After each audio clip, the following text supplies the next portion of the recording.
Mummy ఈరోజు మా lunch లోకి ఏం ప్రిపేర్ చేసినావు? ఈరోజు మీ లంచ్ లోకి మిల్ మేకర్ కర్రీ వండినా. హాయ్ ఫ్రెండ్స్, అందరికి గుడ్ మార్నింగ్. టిఫిన్స్ అయినాయా? మరి మీ పిల్లల లంచ్ బాక్స్ లోకి మీరేం వండిను? నేను ఈరోజు మా పిల్లల లంచ్ లోకి మిల్ మేకర్ కర్రీ వండినా. సో లంచ్ బాక్స్ అయితే ప్రిపేర్ చేస్తున్నా. ఇంకా స్కూల్కి వెళ్ళిపోతారు, రెడీ అయినరు అప్పుడే. ఇంక నేను వండిన మిల్ మేకర్ కర్రీ చూపిస్తా చూడండి. ఇదే అండి నేను వండిన మిల్ మేకర్ కర్రీ. ఈ రెసిపీ కూడా మీతో షేర్ చేస్తా ఖచ్చితంగా. కొంచెం అన్నం తినండి నాని.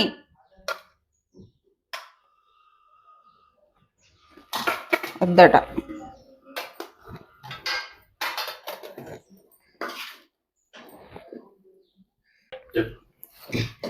చికెన్ మటన్ వండినట్టు వండిన, కొన్ని మసాలాలు స్పైసెస్ వేసి వండిన అన్నమాట. ఇష్టం మా పిల్లలకి మిల్ మేకర్ కర్రీ అంటే. ఇంకా చపాతీ అయితే మస్తు ఉంటుండే, కానీ ఇప్పుడు చపాతీ చేసే అంత లేదు, చేయలేదు.